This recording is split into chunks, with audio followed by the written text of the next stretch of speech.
Buenos días, jóvenes. Por ahí vamos a comenzar en esta sesión. Disculpen si se escuchan golpes, si se escucha algo fuera de lo común de clase, pero pues cerca aquí de casa están trabajando.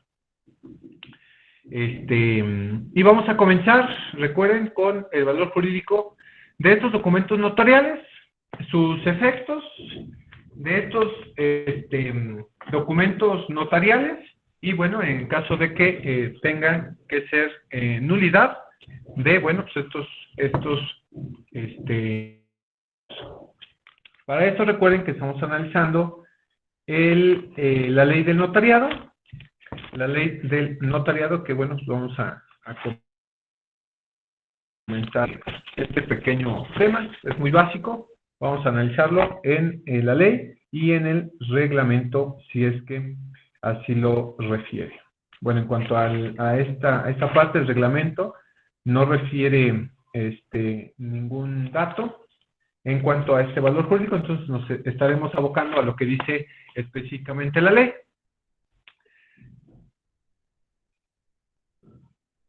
Y bueno, vamos a ver entonces cuál es el valor jurídico de estos instrumentos y bueno, pues indica que se va a regular bajo los siguientes lineamientos. Acuérdense, el valor jurídico que tienen estos documentos, estos instrumentos y las actuaciones notariales que dispone el notario. Primero, dispone la ley, dice, en tanto no se declaren nulas por sentencia judicial ejecutoriada, las escrituras, actas, testimonios, documentos cotejados, copias certificadas y certificaciones harán prueba plena respecto de su contenido y de que el notario observó las formalidades correspondientes. Entonces, la primera anotación que vamos a tener nosotros en cuanto al valor jurídico es que lo que el notario realice tiene una prueba plena, o sea, su valor jurídico es bastante para describir el hecho de que él hizo valer, el notario, acuérdense, de esa actuación. Ahora bien, dice que si no se declaran nulas, bueno, recordemos nosotros que también si el notario, bien es cierto, actúa de buena fe, puede ser que independientemente de la buena fe del notario, pudiese consistir en que esa actuación pueda considerarse nula por alguna situación de tiempo, primero en derecho, algún precepto legal que se pudiese estar a alegar y que un juez pueda declarar nulo ese acto jurídico porque pues presumes de alguna invalidez o de algún elemento del acto jurídico que refiera con el notario. Entonces, solamente las actuaciones que no, estas actuaciones que no se vayan a nulificar por sentencia, refiere que serán prueba plena, o sea que tiene una validez, recuerden, por esta fe pública que tiene el notario, por eso es que tienen esta situación. Esto en la fracción primera. Segunda, las correcciones no salvadas en las escrituras y actas se tendrá por no hechas. Bueno, recuerden que ya hay varias correcciones, o bueno, antes, vuelvo a hacer referencia, y disculpen que sea muy incisivo en esa parte. Hoy en día, ya no hay, ya no debe de haber correcciones en las actas o en las escrituras. ¿Por qué? O en estos instrumentos. ¿Por qué? Porque hoy es muy fácil hacer correcciones. El notario, si vio una equivocación antes de imprimirla en los folios, en el folio como tal, lo imprime en hojas blancas para que lo puedan leer y releer y releer. Por eso el notario dice que en una de sus funciones es leer el acta, que estén de acuerdo con lo que dice el acta o con lo que dice el instrumento, y después, una vez que ya lo hayan firmado, que están de acuerdo, esa autorización se va al protocolo, ¿sale? Se va ahí al legajo de documentos por precisamente tener esta autorización de las partes. Y una vez que tenga todo ya planeado, lo imprime en los instrumentos, ¿sale? anteriormente venía esta indicación aquí porque, pues imagínense a máquina de escribir, bueno, pues podría hacer correcciones y si las salvaba, tenían que ser parte de la escritura. Entonces aquí dice que si no hay bueno, que si en caso de correcciones no la salva con su firma, si no están salvadas con la firma, indica entonces que pues eso es inválido. Es como si no estuviera puesto, como si no estuviera hecho, ¿sale? En cuanto a esa situación. 3. La protocolización de un documento acreditará la certeza de su existencia para todos los efectos legales. ¿Sale? Aquí implica esa situación que ya, esa situación de que se haya protocolizado. ¿Qué significa la protocolización? Bueno, pues que se le haya dado esta certeza, que lo haya autorizado, que lo haya mandado al IFREM. Esa situación de hacer todo ese trámite, pues significa y tiene la certeza de todos, toda la existencia de todos y que puedan surtir todos los efectos legales que ahí están puestos en ese documento notarial, ¿sale? Esa es la situación.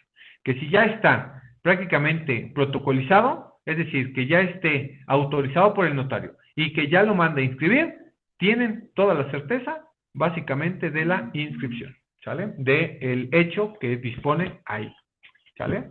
Ese en el punto número 3. Bueno, Adelante. Sí, adelante. En el punto número 4, indica que cuando haya diferencia entre las palabras y los guarismos, prevalecerán las palabras. Acuérdense, y ya por ahí veríamos la diferencia de una palabra a un guarismo, que es el léxico que se ocupa en determinadas culturas, en determinados momentos. Recuerden, tiene que hacer referencia a ese guarismo y pues casi explicarlo para evitar cualquier confusión. En el entendido que siempre el notario va a hacer la explicación, casi siempre, y no casi, siempre un notario hoy día, para no utilizar un guarismo, una palabra que no podamos entender, va a hacer la explicación. Aunque ponga el guarismo, va a explicar ese significado para que quede en el entendido preciso, ¿sale? De a qué se refiere. ¿Sale? Ahí está. Este es en el punto número 4.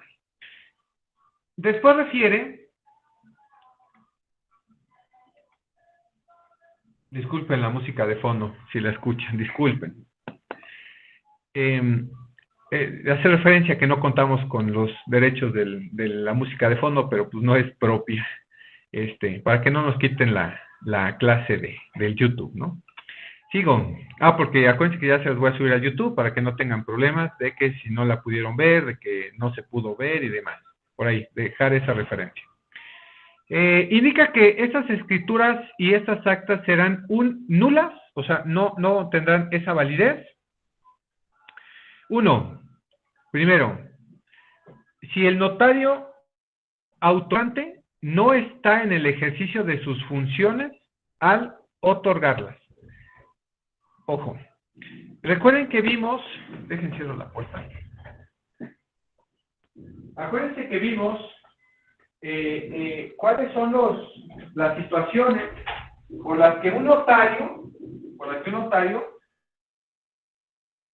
puede prever o puede suspenderse su actuación, ¿no? En esos casos, que puedan suspender esas actuaciones. Bajo esas circunstancias de que, bueno, se está suspendido o no está en ejercicio de su función, bueno, pues en caso de que el notario haya otorgado en esas fechas esa escritura, tendrá sus problemas legales y pues serán nulas si fueron autorizadas en esas funciones, ¿sale? 2. Si el notario está impedido por ley para intervenir en el acto jurídico o hecho de que se trate, igual, lo mismo. Aquí el notario, pues, pueda estar sancionado, pueda estar, ido para actuar como notario, porque tiene una investigación en su contra, o tiene algo, lo que sea. igual, todas esas actuaciones en ese momento que se hayan dado, pues serán nulas, no tienes, porque, bueno, pues ha perdido esa fe pública. 3.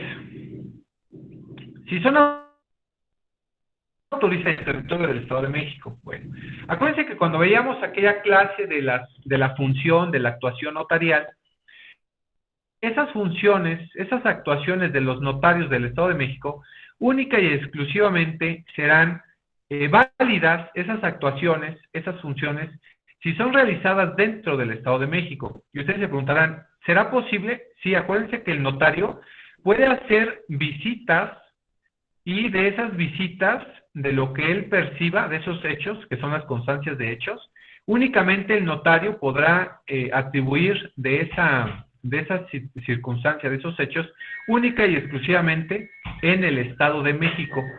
Entonces, si fueron realizadas en otro estado, bueno, pues refiere entonces que también podrán ser nulas. ¿Sale? Ahí las dejamos, como nulas. 5. Si están autorizadas con la firma autógrafa o electrónica notarial y sello del notario, cuando deban contener razón de no pasó por no estar firmadas por todos los que debieron hacerlo. Recuerda que la única situación por la que una escritura pueda ser nula es porque quien debió otorgarla no asistió a firmar o autorizar. Y si no asistieron dentro de los términos legales para validarla, debe de aparecer el texto de no pasó. Y si aparece ese no pasó, pues referirá que esa acta o esa escritura deba de ser nula, porque pues no está firmada por las personas que en ella intervinieron. Entonces, pues ni siquiera debiese de estar en el protocolo, ¿sale? En el folio, ¿sale? Eso para, pues, tenerlo ahí pendiente. Estamos en la 5, continuamos con la 6. Cuando no estén autorizadas con la firma autógrafa o electrónica notarial y sello del notario. Igual, hay algunas escrituras pues que saldrán sin estos sellos, sin estas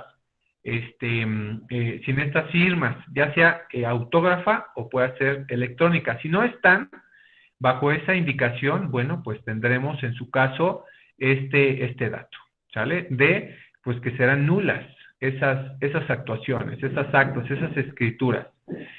7. Si el notario no constató la identidad de los otorgantes. Acuérdense también, analizamos en una clase en específico, cómo vamos a verificar o cómo el notario verifica hoy la identidad de las personas. Recuerden hoy que así como vamos al INE a solicitar nuestra credencial por alguna situación, nos hacen poner las huellas. Bueno, esos registros dactiloscópicos las tienen ya habilitadas los notarios.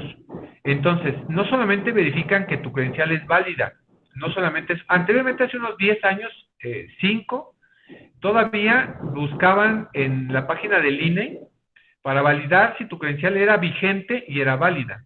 Y les arrojaba una pantallita que decía, esta credencial es vigente y es válida. Entonces, con esa impresión la anexaban ahí en los anexos de la escritura para atribuir la identidad de las personas. Hoy, afortunadamente, con el avance de la tecnología, ya tenemos un dato más. Este es que nos van a escanear nuestra huella digital para verificar que esa persona es la persona que refiere esa credencial de lector. Entonces también nos va a ayudar esa situación, ¿sale? En el 7, en el 8, si carece de algún requisito que produzca la nulidad del instrumento por disposición expresa de la ley. Bueno, acuérdense que también veíamos cuáles eran los requisitos indispensables para describir estos instrumentos, estos requisitos para poder otorgarlos.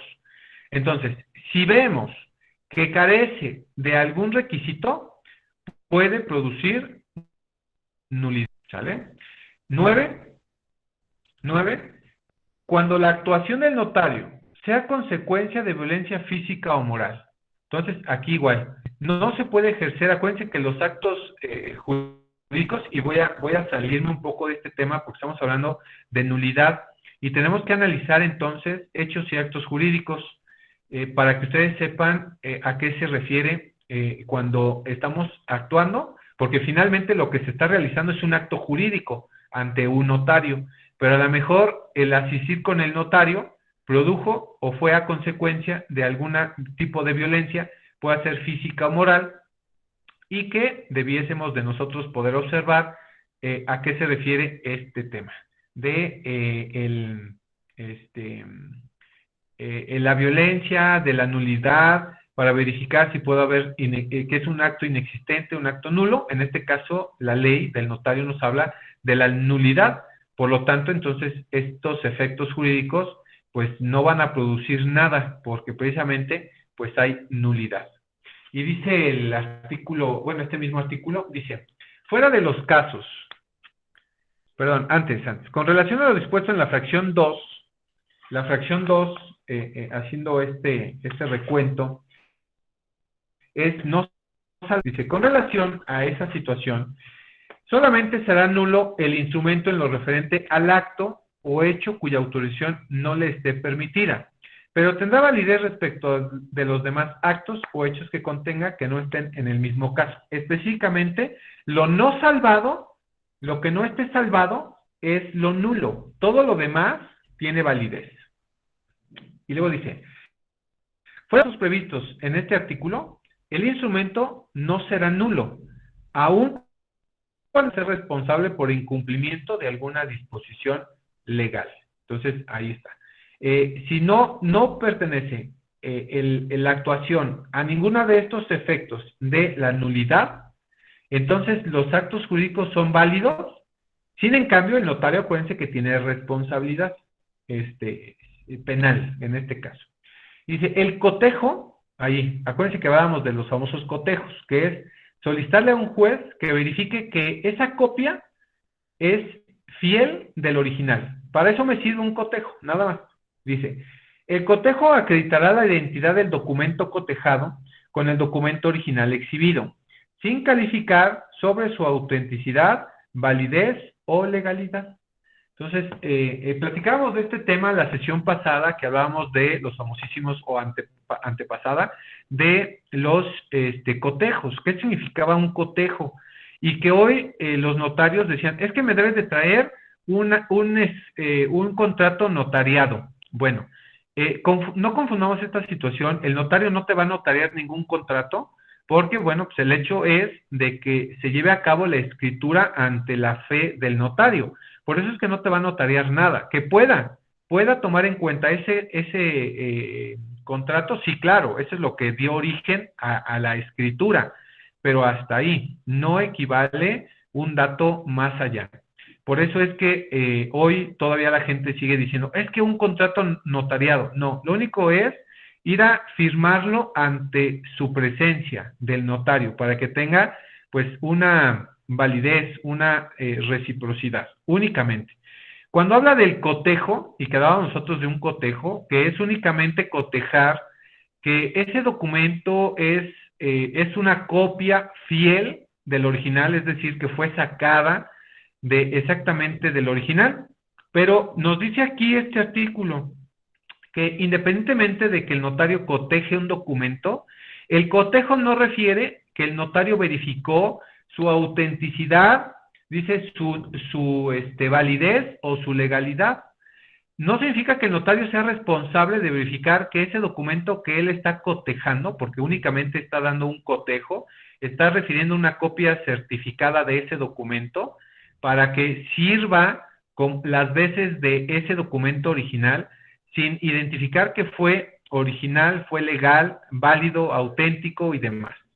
Eso al notario no le importa. Al notario únicamente le hacen referencia si ese documento que tiene a su vista es copia la que se está refiriendo él, únicamente. A él, el notario no te va a decir si ese documento es válido, ¿sale? Entonces,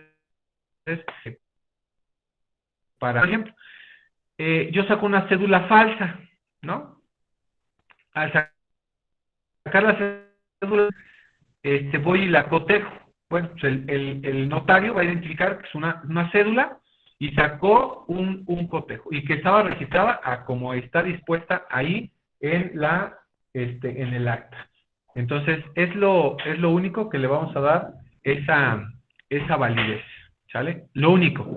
El notario no va a verificar si es legal, si es auténtica, si, dice aquí, si es válida, ¿sale? También, ¿sale? Esto para estar en ese mismo orden, ¿sale? No te va a dar mayor razón de esto. Igualmente habla de los testimonios, habla de copias certificadas o certificaciones, también habla de esta nulidad. Dicen, ¿cuándo serán nulos estos testimonios, estas copias certificadas o estas certificaciones? Uno, cuando la escritura o acta sea declarada nula. Bueno, pues así como es declarada nula la escritura y el acta, bueno, pues también los testimonios, también las copias certificadas, también las certificaciones, ¿sale? Si el acta, la escritura es nula, bueno, pues por consiguiente todo lo que se le apega o todo lo que conlleva esa escritura, ¿sale? Dos, si el notario no se encuentra en ejercicio de sus funciones o los autoriza fuera del territorio del Estado de México, también es todo lo que él realice será igual nulo si está fuera del territorio del Estado de México o no se encuentra en ejercicio también, porque está suspendido o está con licencia, tengamos en cuenta ese dato. 3. Cuando no estén autorizados o electrónica notarial y sello del notario. ¿Sale? Aquí igual, esta descripción legal a que estipula, entonces refiere que si no tiene la autorización o no están autorizados con la firma autógrafa o electrónica y el sello del notario, pues este testimonio, esta copia certificada o certificación, igualmente será nula. 4. Si carece de algún requisito que produzca la nulidad por disposición expresa de la ley. Entonces, igual, requisito que produzca nulidad. Por eso les digo que terminando de ver este tema, nos vamos a aventar toda una teoría de hechos y actos jurídicos. Eso para que lo recuerden, pero ya hemos analizado. Continúo, 5. No, perdón, ahí acaba. Esto en cuanto a la nulidad de documentos, actas, testimonios, copias certificadas o certificaciones, ¿vale? Esto para que se vayan dando una idea de que los efectos de producir una nulidad es de que, pues, es como si no estuvieran hechos, como si no fueran, como dice la ley, válidos, ¿vale? Esto en cuanto a este tema. ¿Dudas, jóvenes, en cuanto a este momento? No, licenciado, en parte no. Ok. No, ninguna, profe. Ok, perfecto, me agrada. Entiendo que mis alumnos son muy buenos y el profesor excelente. Claro que sí. De eso no cabe duda. ¿Y cómo negarlo?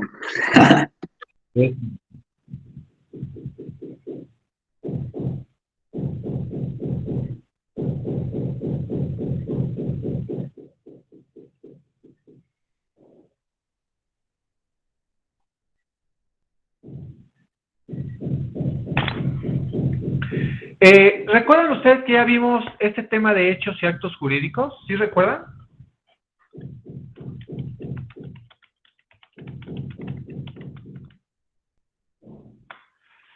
¿O no recuerdan? Sí, licenciado. ¿Verdad? ¿Vamos a regresar al mismo tema o vamos a ver algo relacionado al tema? Vamos a ver nada más los elementos, porque acuérdense que estamos diciendo, hablando de la nulidad. ¿Cuándo se vuelven nulos? ¿No? Y nada más voy a hacer referencia exclusivamente, para no ver todo el tema, ¿no? Miren, cuando hablamos de hechos y actos jurídicos, específicamente actos jurídicos, este diagramita, se los voy a mostrar Ahora, en específico, necesito que ustedes vean este tema. Miren, un segundo. De por aquí. El acto jurídico tiene dos tipos de elementos. Estos dos. Voy a sacar estos dos. ¿Sale? Para que ustedes vayamos comprendiendo esa parte. ¿Sale? Y de aquí vamos a sacar precisamente cuando decía que puede producir la nulidad y que hablaba referente a esta situación. Cuando hablamos de los elementos del acto jurídico, hablamos de dos elementos. Elementos de existencia y elementos. ¿Sale? Cuando hablamos de elementos de existencia, hablamos de que el consentimiento, la voluntad, la haya expresado o la hayan expresado las partes. Que haya un objeto y que sea con la solemnidad requerida por la ley. O sea, en este caso, pues la asistencia de un notario. Pero cuando hablamos de los elementos de validez, hacemos referencia a la posible nulidad. Acá en la existencia, si no reúnen estos tres, o sea, tienen que estar los tres a fuerza. Si no reúne cualquiera de los tres, es inexistente. Inexistente. Pero cuando hablamos de la validez y que no reúna ninguno o alguno, porque puede ser alguno, si no reúne alguno de estos elementos de validez, entonces esos actos jurídicos pueden ser nulos, porque no reúne la validez requerida por la ley, así como lo decíamos ahorita en la ley del notario. ¿Cuáles son esos elementos de validez que requiere el acto jurídico? Uno, que es la capacidad. La capacidad, acuérdense que vamos a hablar de tres momentos. La capacidad, la personalidad y la legitimidad. Que si bien es cierto, son términos distintos, van ligaditos. La capacidad del Código Civil nos refiere cuando tenemos la capacidad. Recordarán cuándo, ¿verdad? Sí, ya ustedes son expertos en estos temas. ¿Cuándo se nos da esa capacidad? Luis. Se supone que al momento de cumplir la mayoría de edad, ¿no? Correcto. Mayoría de edad y que no tengas ningún estado de interdicción. Sí, licenciado. Ahora, ya tenemos capacidad. Ahora, la personalidad. ¿A qué se refiere la personalidad?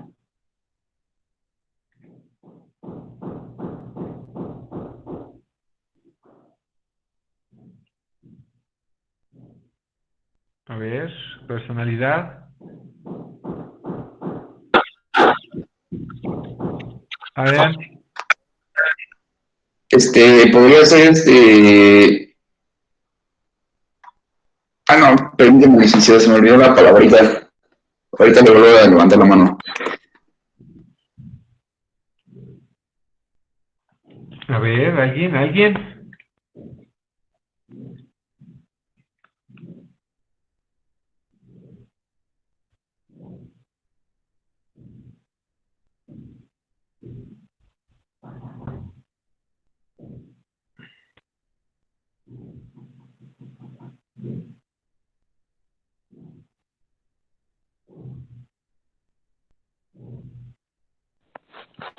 Puede ser alguien que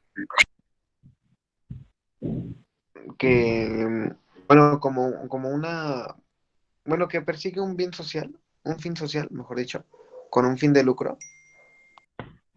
La personalidad, por ahí más o menos, pero hay que centrarlo bien, más preciso. A ver, Andrea. Es como la identidad de una persona, profe, por ejemplo, una empresa, ya sea física o moral, o me confundí. Por ahí va, sí, también, sí. Luis. Ok, licenciado. Podría ser, obviamente, pues la capacidad que se le reconoce a las personas para ostentar algún derecho y contraer algún deber jurídico. Correcto. De esas tres opiniones, vamos a centrar una sola. Si bien es cierto, ya tenemos la capacidad, porque ya podemos actuar, pero Luis Alberto, tú podrás ir a firmar una escritura de un acto jurídico que está a mi nombre, José Velázquez? Yo ir a firmar una escritura a su nombre.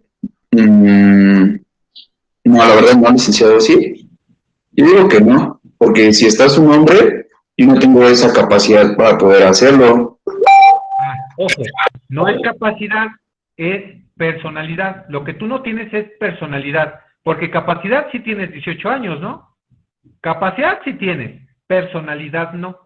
Porque únicamente el notario o las personas, cualquiera, cuando vayan a realizar un acto jurídico, específicamente la capacidad refiere a que puedas realizarlo. 18 años, mayoría de edad. Pero cuando hablamos de la personalidad, alguien por ahí está interviniendo.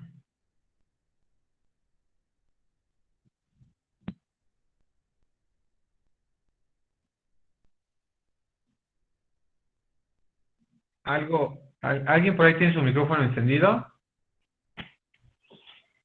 Ahí está. A ver, vuelvo a hacer referencia.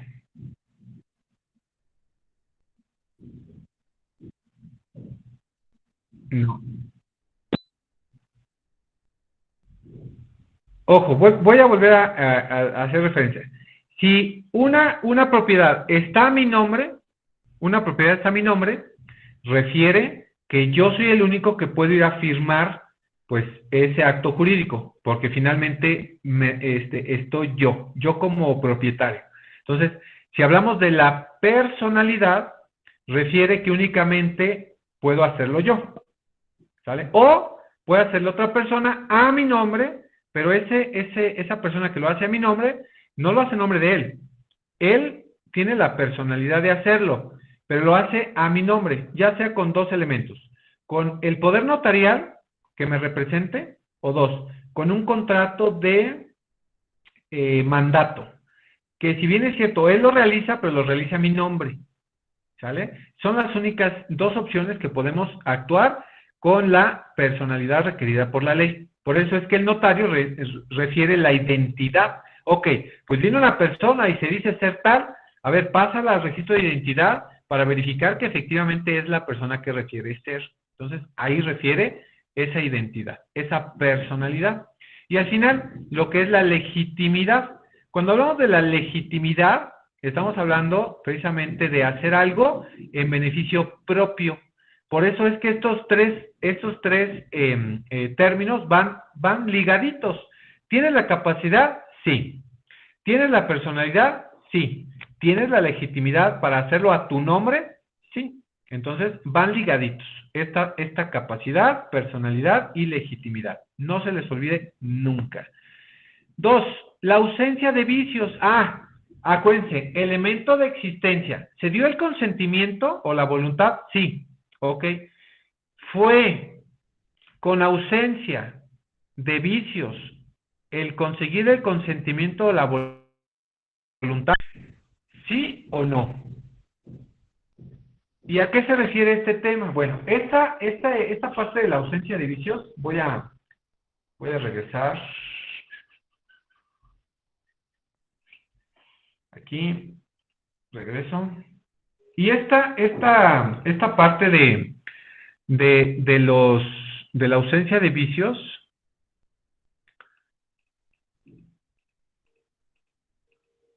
es esto. Que yo haya obtenido el consentimiento sin lesión, sin error, sin violencia, ni con dolo, ni mala fe. O sea, obtuve el consentimiento de las partes o se obtuvo el consentimiento de las partes de caer en vicios del consentimiento, porque puedo yo conseguir el consentimiento por todos estos parámetros. Por ejemplo, la lesión, ¿sale? Aquí la lesión no es una lesión física, es una lesión patrimonial. Que un bien vale 10 millones de pesos y lo vendes en 500,000 pesos. Hay una desproporción exagerada entre lo que se dio contra lo que se recibe. Entonces, hablando de una lesión, no es una lesión física, es una lesión patrimonial. A eso se refiere la lesión. El error. Aquí, cuando hablamos de un error, es que estamos adquiriendo algo que no lo es, ¿sale? Que no se visualizó cuál era la certeza sobre lo que el acto jurídico que se está realizando, y lo único que convalida los errores es que sea un error de cálculo o aritmético. Sí, por ejemplo, que venden una propiedad de 500 metros cuando en realidad son 490. Bueno, únicamente va a convalidar que efectivamente no eran 500 metros, eran 490. No hay error, únicamente pues es aritmético. Puede ser que este consentimiento se otorgue o se consiga con violencia. La violencia pues es ese temor o miedo fundado por otra persona. Entonces, será nulo este contrato si se celebró bajo violencia. Esta violencia puede ser física, puede ser moral, ¿sale? ¿Cuándo es física? Por amenazas, por golpes. Moral, cuando amenazas a esa persona de quitarle la vida a un familiar, quitarle la honra, la libertad, la salud o parte considerable de esos bienes. Puede ser violencia física o violencia psicológica o moral, ¿sale? Esto para ahí entenderlo. Y puede ser que también este consentimiento vaya arrancado por dolo o mala fe. Cuando hablamos de dolo, es cuando asumimos una actitud activa. Principalmente es una actitud malévola de pretender aprovecharse de un error ajeno, ya sea provocándolo o manteniéndolo engañosamente.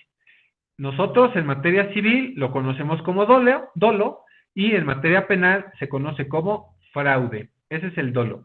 ¿A qué se refiere un dolo? Por ejemplo, desde que tú llegas y sabes que mira, esa situación, ese bien, no sé, te cuesta 500 pesos. Es lo que cuesta. No, es lo que cuesta. ¿Sale? Tú estás induciendo en ese error, hasta en esa inexperiencia de la otra persona, en una necesidad, ¿no? Puedes atribuir el dolo. Ahora bien, la mala fe, aquí es pasiva. Aquí la otra parte viene y te dice, mira, pues ando vendiendo tal situación, pero pues, creo que vale 500 pesos. Te das cuenta y dices, no, ese bien vale mucho más. Tomas una actitud pasiva. Dices, sí, órale, pero ¿sabes qué? Mira, te doy 400, porque bueno, pues veo tu necesidad. Entonces, ahí. Estos tipos de actitudes, tanto el dolo como la mala fe, son conductas ilícitas y van a anular el contrato o el acto unilateral, ¿sale? Por eso hablamos de la nulidad, porque bueno, pues hacemos referencia a que estamos consiguiendo la voluntad a través de actitudes, tanto la lesión, el error, la violencia, el dolo y la mala fe. Por eso es que hablamos de la nulidad. Si nosotros quisiéramos regresarnos a pues verificamos precisamente que pues son elementos que invalidan. Está invalidado ese acto jurídico, entonces puede caer en nulidad, es nulo. A diferencia que si no reúne los elementos de existencia, bueno, pues entonces el acto es inexistente. ¿Sale? Ahí, para que vayamos diferenciando esa situación. ¿Sale? ¿Dudas? No, ninguna, profe. No, licenciado. Ok, acuérdese, ese mismo parámetro refiere que este objeto, motivo o fin, que es el acto jurídico, también sea lícito, porque entonces si caemos en la ilicitud de que ese acto, pues, ni modo de ir a escriturar que me vendió armas, ¿verdad?, exclusivas del ejército, o me está vendiendo algún estupefaciente, droga, enervante y demás, puede ser que entonces sea ilícito ese acto, o que me venda una persona, ¿no?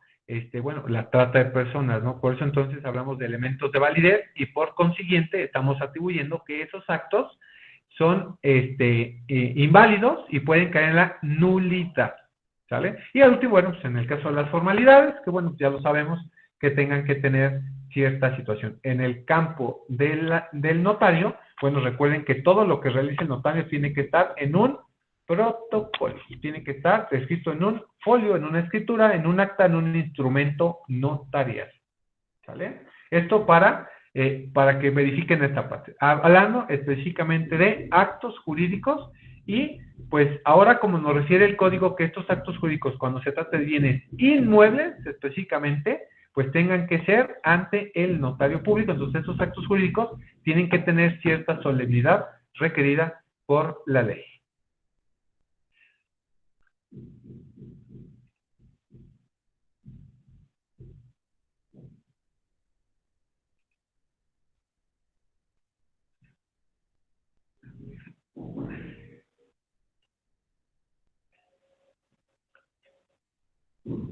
Ahí está.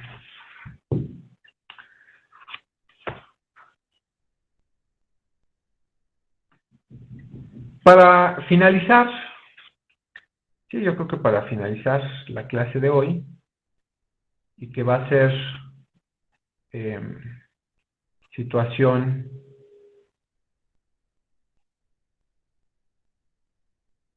para examen, vamos a ver de procedimientos, tramitación de procedimientos no contenciosos. ¿Vale? El siguiente tema, pues, todo lo que acabamos de ver hasta ahorita son actuaciones, son instrumentos, actas, todas aquellas funciones que hace el notario. ¿Sale? Estas son todas sus funciones. Vamos a ver otra función más. Es decir, el notario puede tramitar ante él, es decir, no ocupar al juez para distintos actos. Específicamente, los actos que puedan tramitar un notario, ojo, y para que quede bien claro,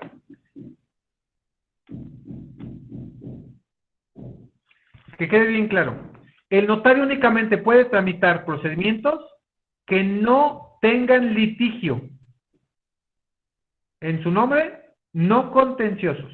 En cuanto el notario, en estos trámites que vamos a ver, encuentre que hay litigio entre las partes, el notario se lava sus manitas y le dice, ya no puedo seguir conociendo, tramitando el asunto, el trámite, el procedimiento, porque hay litigio. En consecuencia, remito todo lo actuado ante el juez civil, ¿sale? O el juez familiar, el que corresponda de acuerdo a la actuación o al procedimiento que está llevando a cabo. Entonces, ojo en esta parte. ¿Cuáles son estos procedimientos que el juez, bueno, es decir, el notario deba de dejar de conocer para que se lo mande al juez y por consiguiente, entonces, ¿cuáles son los que sí puede llevar a cabo un notario? Aquí, mucho ojo, pero discúlpenme, siempre yo le pongo un poquito más de emoción, porque refiere entonces que el notario nos está quitando el trabajo. Sí, así como lo escuchan. Un notario nos está quitando un 20 a 35% de trabajo a nosotros los abogados. Porque estos trámites no contenciosos también los podemos llevar nosotros judicialmente como no contencioso. Pero el notario pudiese ser una opción en cuanto a tramitarlos ante él. ¿Y a qué se refiere? Y dice exclusivamente así.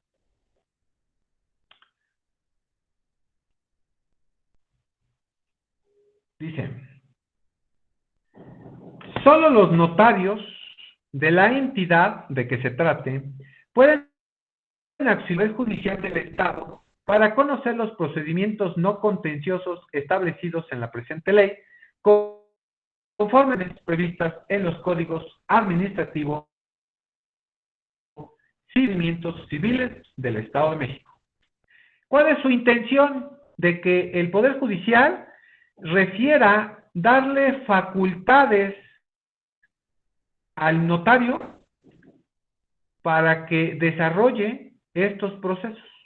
no contenciosos. Vuelvo a hacer referencia, no contenciosos. Bueno, precisamente auxiliar. Hoy los juzgados están atiborrados de asuntos en exceso porque hay poco personal, pocos jueces, pocos tribunales y muchos asuntos, muchos, así, para aventar. O sea,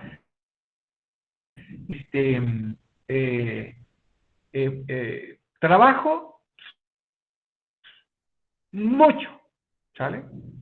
Y bueno, pues hace referencia que sí tienen atribución, sí tienen esta competencia un notario, ¿sale? También la puede tener.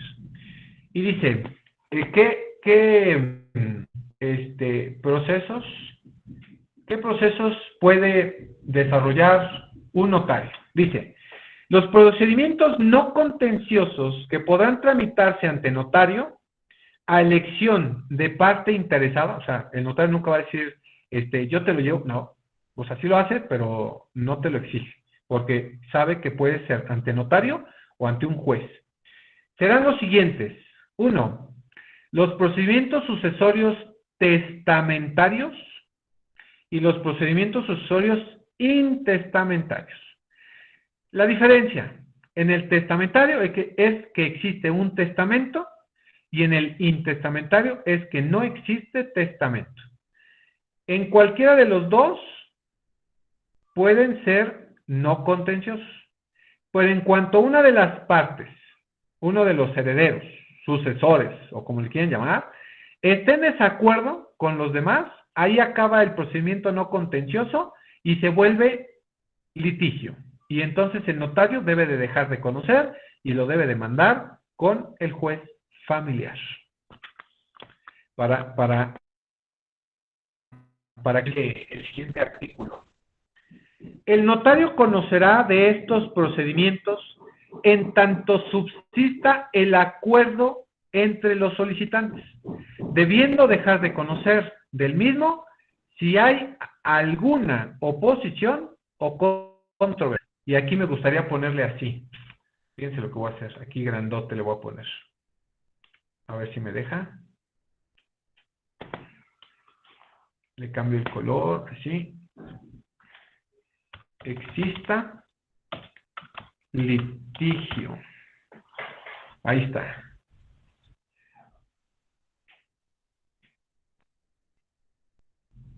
Al existir litigio, vámonos, el notario debe de dejar de conocer y todo lo que desarrolló no se pierde, afortunadamente.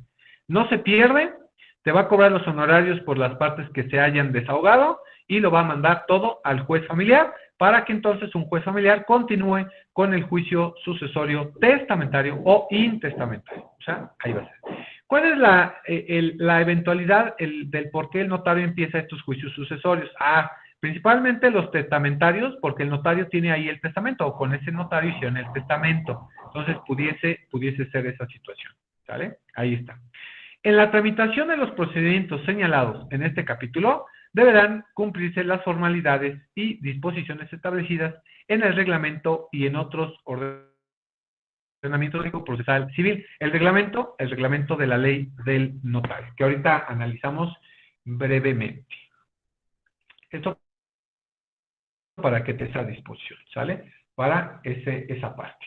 Ahora, si nos vamos a la ley, al reglamento, quiere esta situación, que serán aplicables a la tramitación notarial de las sucesiones todas las disposiciones relativas del Código Civil, del Código de Procedimientos Civiles del Estado de México, en lo no previsto en la ley y en este ordenamiento. Habla de la ley del notario y en el reglamento de la ley del notario. Entonces, pues básicamente el notario va a tomar su Código Civil, su Código Procesal Civil, y tiene que desarrollar el procedimiento conforme a las reglas,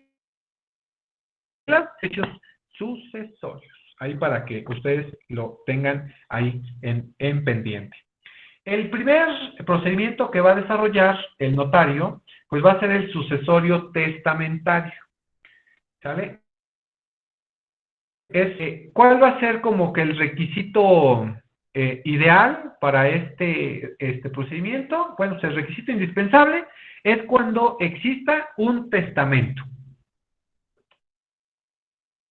Existe el testamento, así lo refiere el 123. Y que todos los herederos sean personas con capacidad de ejercicio.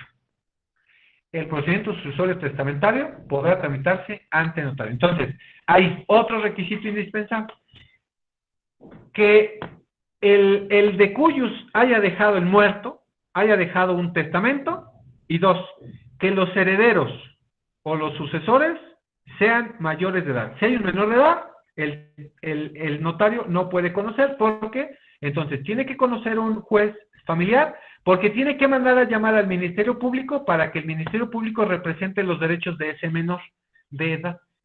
Por eso refiere esta situación. Entonces tenemos otro requisito, y es, ¿sale? Para que ahí lo tengan ahí pendiente. Requisito indispensable, o dos requisitos indispensables, para que un notario pueda conocer de un juicio sucesorio testamentario, básico, que haya testamento y que los herederos sean mayores de edad, o que tengan la capacidad de ejercicio. Recuerda que no puede ser en estado de interdicción, porque puede estar mayor de edad, pero a lo mejor tiene un déficit en cuanto a un estado de interdicción esa persona. Entonces, tampoco, porque tiene que mandar a llamar al Ministerio Público y el notario pues no lo puede llamar, ¿sale? Para ver quién va a representar esos derechos de esa persona. Ese es el requisito indispensable, ¿sale?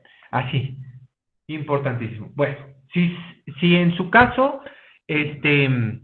hubiese todos los requisitos legales para tramitarse ante el notario, dice, el albacea, si lo hubiere, y los herederos podrán solicitar al notario de su elección la tramitación del procedimiento sucesorio testamentario, exhibiendo para tal efecto el acta de defunción del autor, testimonio del testamento y los demás requisitos que señale el reglamento. Entonces, pues simple. Falleció, indica si hay herederos, en el caso de que se haya nombrado un albacea desde ese momento, se manda a llamar a todos y ya con el proceso. ¿Sale? ¿Dudas? Ninguna, profe.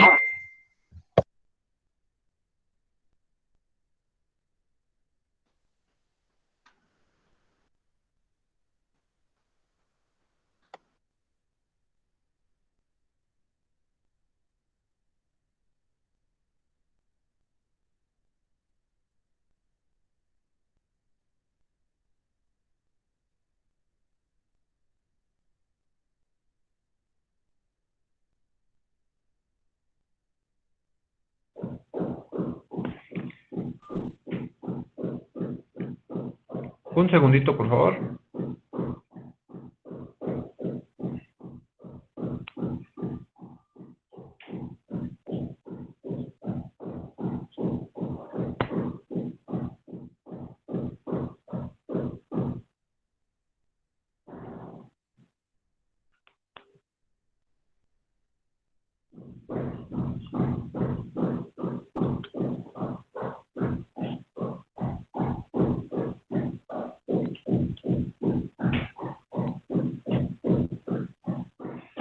Aquí ya.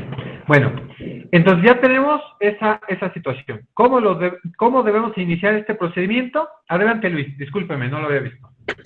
Sí, licenciado, no se preocupe. En relación a los procedimientos no contenciosos, un ejemplo, al momento de que uno contrae sociedad conyugal y muere uno de los cónyuges, los bienes automáticamente pasan a uno de los cónyuges, ¿no?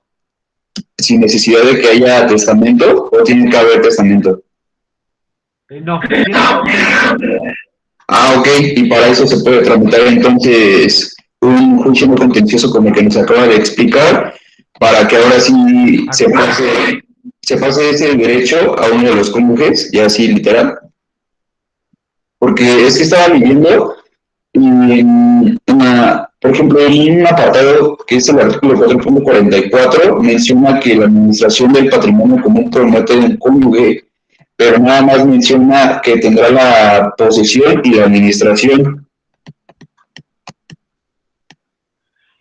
O sea que, perdón, sí. Le explico. Y siempre existen muchas dudas. Apague su micrófono. Eso. Siempre van a existir muchas dudas respecto a esa parte. Bueno, recuerden ustedes el tema de el régimen patrimonial de los cónyuges. Recuerden que el régimen patrimonial siempre va a ser 50-50. Siempre. Aunque existan bienes separados o la sociedad conyugal, casi nunca, o más bien nunca, se realizan las capitulaciones matrimoniales. Por consiguiente, los bienes son 50-50. Entonces, cuando existe este tema de bueno, pues que uno de los cónyuges fallezca, si bien es cierto, uno es administrador, eso no tiene nada que ver. Si no hay un testamento donde se describa que los bienes del esposo pasen al 100% a la esposa, aquí va a depender mucho de los hijos con la esposa. ¿Por qué? Uno, la masa hereditaria estamos hablando del 100%, el 100, ¿sale? De los bienes que están a nombre del señor, es el 100%, porque ya falleció. Los bienes que estaban a nombre de la esposa, esos ya no se tocan, son de la esposa. Ya no entran en esta sociedad conyugal, ya, ahí se separan. Hablando de, supongamos que es una casa, exclusivamente un terreno, una casa, que es el 100%, estaba a nombre del señor. Como hay una esposa supérstite, que se le llama así en derecho sucesorio, la cónyuge supérstite, vive, por eso se llama supérstite, porque sobrevive, y supongamos que hay dos hijos, los hijos que quieran, supongamos que son dos. De ese 100% de los bienes del decuyus, se van a partir primero a la mitad, 50%. En la sucesión, En la sucesión. 50% porque es la heredera al 50%, la esposa al 50%. Ya queda 50% a repartirse entre los hijos. Recuerda que la esposa, además del 50% que ya le quitamos, le corresponde una parte más como si fuera hijo. Entonces, si hay dos hijos, se van a repartir en tres. Ese 50%. Entonces, la esposa se convierte en dueña del 60%. Porque es dueña del 50 más un tercio. ¿Sale? Así es como se va a dividir. Para eso necesitamos hacer un juicio testamentario o intestamentario, dependiendo si haya habido testamento o no, para definir esta parte. Si el esposo dijo en el testamento que sus bienes iban a repartir única y exclusivamente a sus hijos, recuerda que estamos hablando de su 50%, no del 100%, su 50%, porque la cónyuge supérstite tiene derecho al 50%, o sea, su testamento nada más vale del 50%.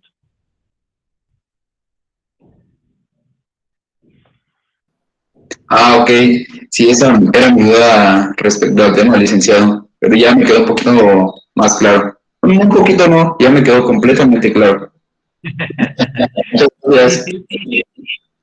Y si tiene dudas, lea el Código Civil. Ahí está todo, todo. Y si tiene más dudas, léase, hay un libro de derecho sucesorio. Lo voy a buscar para recomendárselo. Ahí va a sacar todas sus dudas. Pero lea el código, chútese el código, cómo es que se tiene que hacer lo del derecho sucesorio, que habla un capítulo especial el Código Civil. Entonces, por ahí le puede ayudar bastante. ¿Sale? Esto en cuanto a, pues, los sucesorios. Sí, Pero recuerda, para tramitarlo con el notario, que es nuestro tema, tiene que ser sin controversia. Sin controversia, ¿sale? Porque si hay controversia, ya valió. Tiene que ser un juicio contencioso y ante la autoridad jurisdiccional. Entonces, pues ahí nos vamos con esa situación, ¿sale? sí, licenciado, gracias. Órale. Por eso dice, cuando en la tramitación de un procedimiento sucesorio testamentario surja conflicto de intereses entre los herederos, que no se pusieron de acuerdo en los porcentajes, ¿no? No, es que tú tienes más, tú tienes menos, que esto, que el otro, mejor vendemos y nos vamos por cantidades. Bueno, si hay ese tema, ya no lo puede tramitar el notario. El notario dice, se abstendrá de seguir conociendo el asunto y remitirá de inmediato las actuaciones al juez competente para tramitar la sucesión. Así, no se pierde nada. Tal cual hizo todo el notario, tal cual manda toda la actuación, y ahora el juez continúa con ese trámite. ¿Sale? Para ahí tenerlo. ¿Sale? Continúo. ¿Qué dice el reglamento en cuanto a este trámite?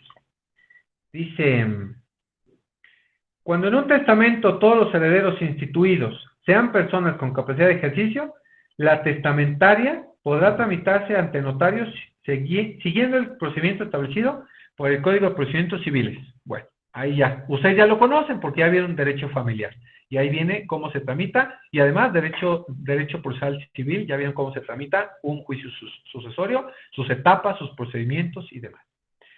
Ahora, eso es lo que dice el reglamento. Ahora vámonos con el intestamentario. Como dije, el requisito es que, pues, ya esté muerto el muerto, perdón, el dueño de los bienes haya fallecido y que no haya testamento. ¿Sale? Y dice así,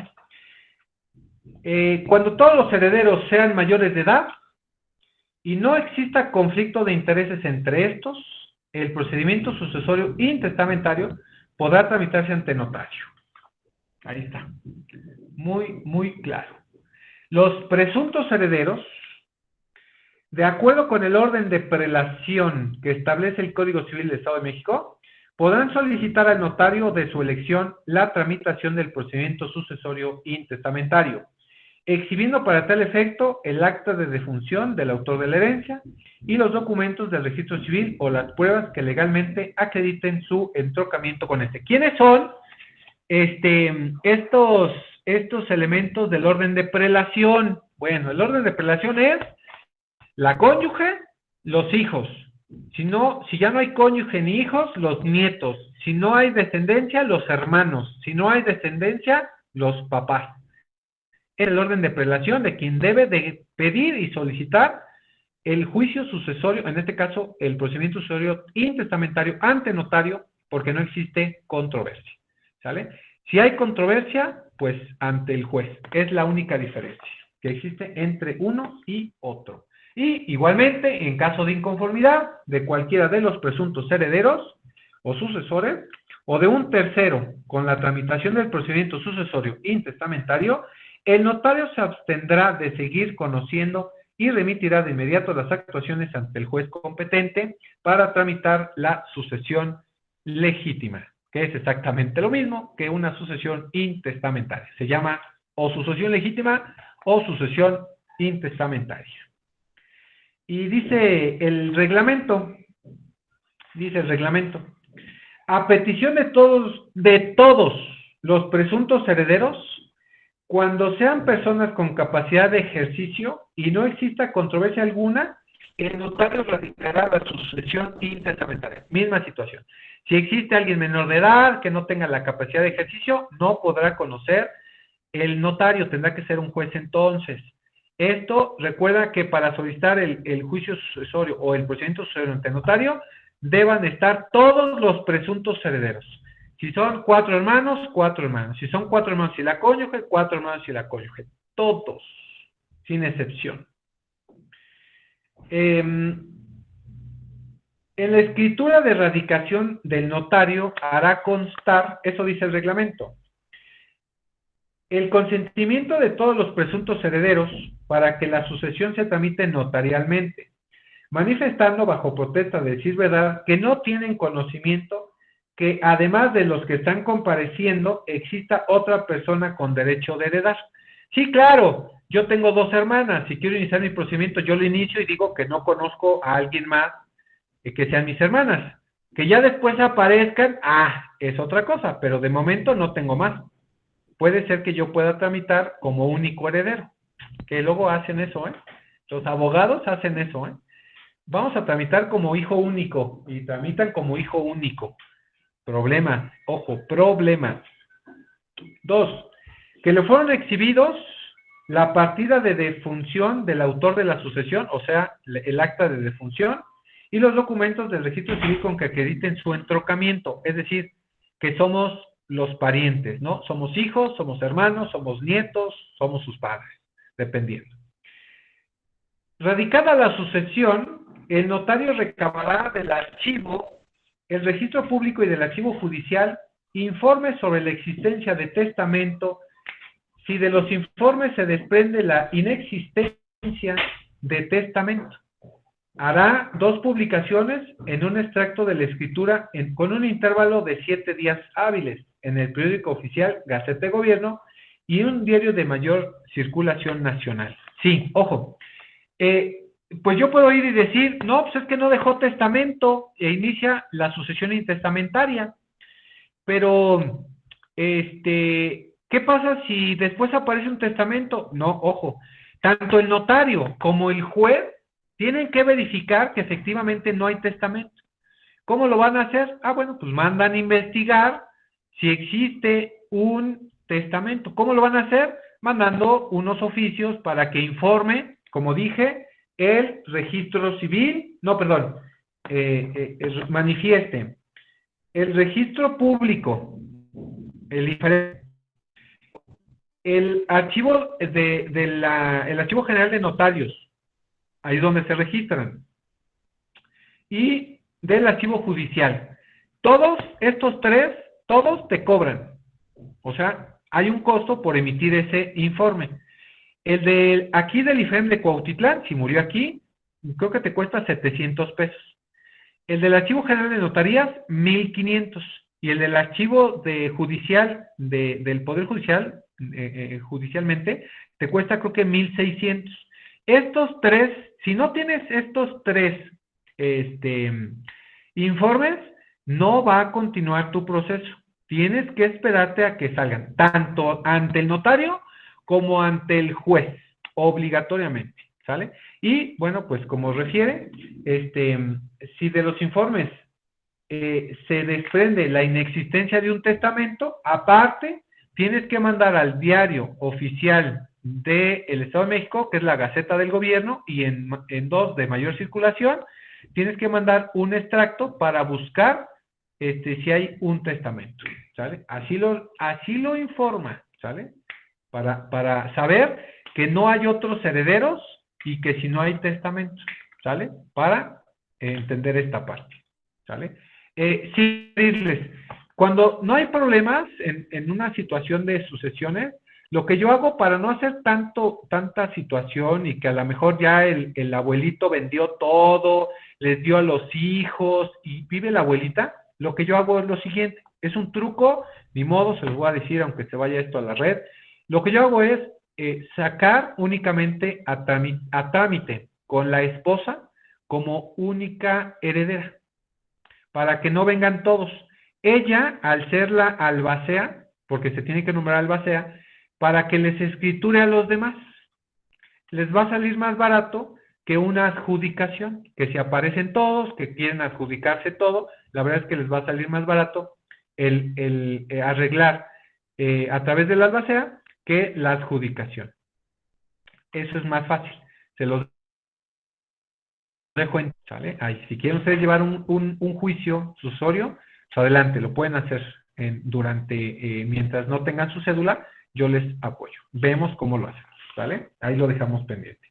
Dice, hechas las publicaciones, el notario, en un segundo instrumento, procederá a tomar la declaración de 2 testigos idóneos a su juicio, quienes declararán bajo protesta de decir verdad si los comparecientes son las únicas personas con derecho a heredar. 2. Hacer constar que los comparecientes se reconocen recíprocamente sus derechos hereditarios. 3. Hacer constar la designación del albacea, su aceptación y discernimiento del cargo, así como la constitución o dispensa de la caución correspondiente, ¿vale? Acuérdense, el albacea tiene que poner una garantía para no dilapidar los bienes, siempre, salvo que sea heredera universal, salvo no va a poner, hay dispensa para poner garantía. Ya estamos, acuérdense, el primer proceso era llamar a juicio, ¿sale? A todos. La segunda, una vez que no hubo más herederos y que no hubo testamento, que declaren los testigos, que se reconozcan y que se designe albacea. Segundo trámite. Tercer trámite, tercer procedimiento ante notario. Tercera escritura, adjudicación notario. Bueno, la adjudicación en la que va a ser el notario va a ser el inventario de los bienes de la sucesión formulado por el albacea. Va a aprobar las cuentas de administración y dispensas de rendición por parte de los herederos. Y va a haber aprobación del proyecto de partición de herencia por parte de los herederos. Esto en la tercera escritura. Si nos vamos al procedimiento judicial, estos tres son en distintos momentos. Que se puede hacer uno, sí, es único heredero, ¿sale? Universal heredero. Y dice al final, cuando exista inconformidad de cualquiera de los herederos o de un tercero que se oponga expresamente a la tramitación del intestado, el notario se abstendrá de seguir actuando y en su caso remitirá a la autoridad judicial si lo solicita, que lo solicite copia certificada de lo que ante el notario ha tramitado para que entonces pues se continúe de ahí. No iniciar desde abajo, sino donde se quedó el notario, ahí. Normalmente siempre va a haber controversia con la partición, siempre. Entonces, ahí va a haber problema, lo mandan con el juez. Punto. Hasta ahí. ¿Sale? Esto en cuanto a la tramitación del proceso del intestado. ¿Sale? ¿Dudas? No, ninguna, profesor. Va. Otra actuación más. Ya saben. Otra actuación más.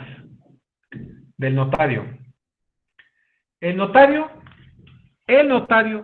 también va a ser árbitro o va a ser mediador. También. Hoy está de auge, hoy en día. Yo les recomiendo ahorita que acaban de terminar o van a terminar su licenciatura, estudien otra licenciatura. Estudien una licenciatura que se llama Mediación y Conciliación. Donde la vi impartir es por parte de la UAM, la Universidad Autónoma del Estado de México. Está impartiendo en su nuevo campus Tlanepantla, que no sé dónde esté, pero es de Tlane, esta nueva licenciatura. Porque fíjense, el notario tiene formación para ser árbitro o mediador. Entonces, a nosotros nos faltaría ser licenciados en mediación y conciliación y arbitraje en su caso para, pues, también hacerle segunda, ¿no? En sus funciones del notario. ¿Por qué nosotros no? ¿Sabe? Ahí lo dejamos. Entonces, otra actuación más del notario va a ser árbitro. Sí. Los notarios podrán desempeñar funciones de árbitro o de mediador y conocerán de los asuntos que les soliciten los interesados conforme a los compromisos respectivos, observando que para su trámite las formas y restricciones fije el Código de Procedimientos Civiles, Código de Comercio, Ley de Mediación, Conciliación y Promoción de Paz Social para el Estado de México y otras disposiciones jurídicas aplicables. Hay legislación y el notario puede ser, ojo, no cualquier notario, no puedo decir que todos los notarios, no. El colegio de notarios, en la página del colegio, refiere quiénes son notarios especializados para ser árbitros o ser mediadores. No todos los árbitros son especializados. Aquí en la zona, nada más tenemos uno, y no recuerdo cuál es, pero nada más hay uno en toda la zona nororiente, uno solo. No recuerdo cuál es, habría que investigarlo, pero bueno, pues ahí ya está la disposición de que pues podemos hacerlo. En esto lo que les decía, coordinará qué notarios van a desempeñar esa función de árbitro, mediador o conciliador respecto a las disposiciones del reglamento. Y el reglamento no nos dice mucho del arbitraje. Fíjense, nos dice el artículo 74. Para los efectos de coordinar las funciones de los notarios que se desempeñen como árbitros o mediadores, el colegio 1 llevará el registro de los notarios que se desempeñen como árbitros o mediadores. Designará a petición de parte a los notarios que deberán fungir como árbitros o mediadores en asuntos específicos que se le planteen. 3. Recabará la información relativa a los asuntos como árbitros o mediadores. 4. Brindará apoyo y orientación a los notarios que se desempeñen como árbitros o mediadores. Y 5. Divulgará los servicios de arbitraje y mediación como parte del ejercicio de la función notarial. El colegio en ningún caso tendrá responsabilidad civil derivada de la designación o desempeño de los notarios que funjan como árbitros o mediadores. El colegio durante el mes de enero de cada año publicará en el periódico oficial Gaceta del Gobierno el registro de los notarios que se desempeñen como árbitros o mediadores. Las actuaciones de los notarios en materia de arbitraje y mediación se asentarán en su protocolo. Los honorarios de los notarios que se desempeñen como árbitros o mediadores se fijarán por convenio con quienes soliciten sus servicios. A falta de convenio se aplicará el arancel correspondiente. Entonces, para nosotros tener bien ubicada esta situación, sí puede ser cualquier notario, pero recuerda que para ser árbitro o para nosotros dilucidar o que se resuelva un asunto en arbitraje, tiene que estar dispuesto ahí en el contrato. Por eso dice en la lámina anterior, déjenme ver si puedo regresar a la anterior, ahí está. Tiene que estar, tiene que establecerse su línea de acción del notario con el Código Procesal Civil, el Código de Comercio. Entonces, si nosotros queremos resolver una controversia que se suscite respecto a un contrato, por favor, poner la cláusula modelo. Una cláusula modelo en arbitraje, ustedes ya lo tuvieron que haber analizado, lo referimos aquí brevemente. Al último de todos nuestros contratos, la última cláusula le ponemos jurisdicción y dice que en caso de que exista alguna controversia presente o futura, se tendrá que resolver nosotros le ponemos ante los jueces de cuantía menor o primera instancia, de la jurisdicción de Cuautitlán o donde ustedes quieran. Pero ustedes ahí disponen que es un juez civil.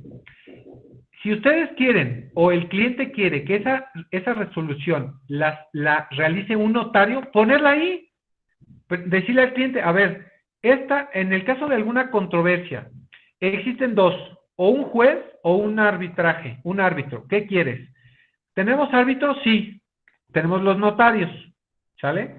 O puede ser otra persona que tenga la especialización de conciliación y arbitraje y que tenga pues la materia precisa, ¿no? Un contador, un abogado, alguien que esté especializado, un perito, para resolver alguna controversia. Pero si le queremos dar certeza, o es el juez o es el notario, no hay más. Pero poner en esa cláusula modelo, que se le llama cláusula modelo en derecho comercial, que así se le pone, ¿sale? Por esa disposición.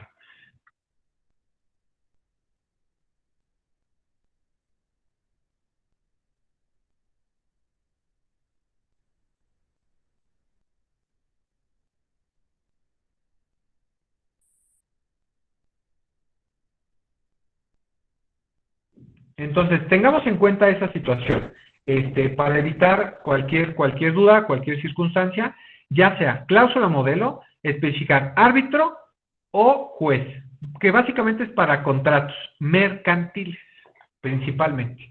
O más bien, en el Código de Comercio especifica que deba de resolver un árbitro. Y hay concursos de arbitraje, ¿no? Por ahí si ustedes quieren ver esa parte, ¿sale? Y la última actuación del notario, faltaría aquí, una actuación más, bueno, con reforma del 2019, y que no se los voy a poner aquí, nada más se los voy a platicar, porque no está esta parte, establezcamos una situación. El notario ahora también te puede divorciar. así como lo ven. Una función más del notario. Hoy en día, con reforma del Código Civil en el 9, cuando hablamos del divorcio, hablamos de un divorcio notarial, ¿sale? Y este divorcio notarial es para aquellas personas que no quieran ventilar ante un juez, ante el oficial de registro civil, un voluntario, un administrativo o un incausado, lo pueden hacer ante un notario. El único requisito es que sean mayores de edad, que no haya bienes y que no haya hijos mayores de edad. Requisitos. Si no hubo bienes, no hubo hijos, o si hubo hijos, son mayores de edad, pues ve con el notario también te va a divorciar, ¿sale? Para que ahí analicen esa parte, ¿sale? ¿Dudas? No, Ninguna, profesor.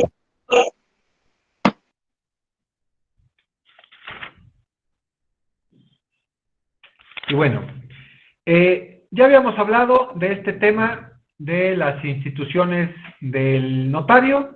Las instituciones del notario, pues básicamente son dos. El Archivo General de Notarías y el Colegio de Notarios. ¿Sale?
Perdón, miren, estas dos instituciones son especiales del notario. Uno, que es el Archivo General, que es donde se van a depositar todos los protocolos, que hemos hablado muchísimo del archivo, que tiene ciertas circunstancias, ciertas vicitudes, y tenemos el Colegio de Notarios, que es el que va a vigilar la actuación notarial, ¿sale? Entonces, para terminar la clase y el parcial, terminamos de ver derecho notarial con estos dos temas, bueno, estos tres, les voy a decir el tercero, y referente a esto, vamos a realizar una actividad respecto a estas dos instituciones para dar finalidad a el derecho notarial.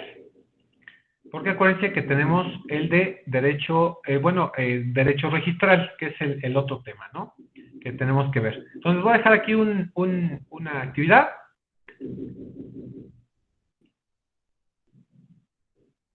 Aquí, instituciones del notariado.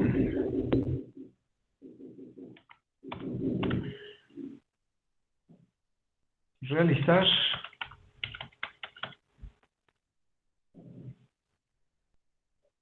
un análisis técnico jurídico del tema de Archivo General de Notarías,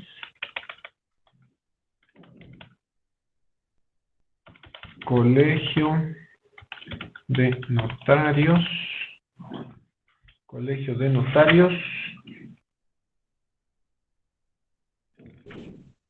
y responsabilidad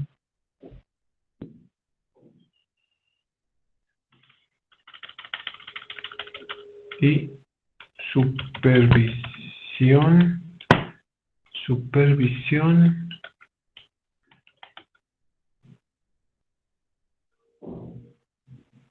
y responsabilidad. Ahí está. Y lo van a hacer desde el artículo 131 al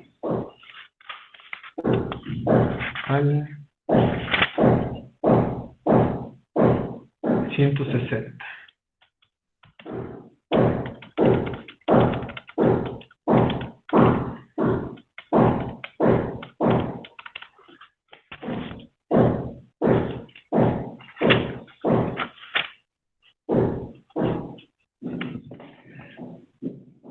Y del artículo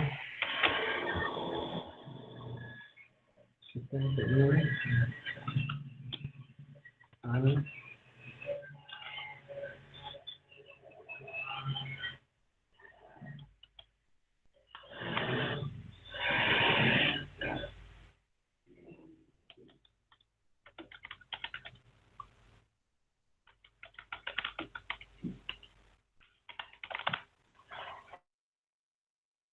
Ahí está. Es realizar un análisis técnico jurídico del tema de archivo general de notarías, el colegio de notarios y supervisión y responsabilidad notarial. Y ahí está del 131 al 160 de la del notario y del 79 al 130 del reglamento del notario. ¿Sale? Esto para darle término a este parcial y lo van a entregar el día lunes. El día del abogado.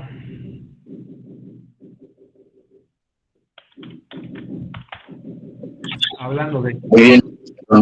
No voy a tomar mucho el fin de semana. No, por favor, no. Y creo que tenemos examen el lunes, ¿no? Así es. Fíjense, qué bonito, mejor regalo del Día del Abogado que un examen de Derecho Notarial. ¿Verdad? Bueno, agradezco mucho, jóvenes. Voy a pasar lista. Un segundo.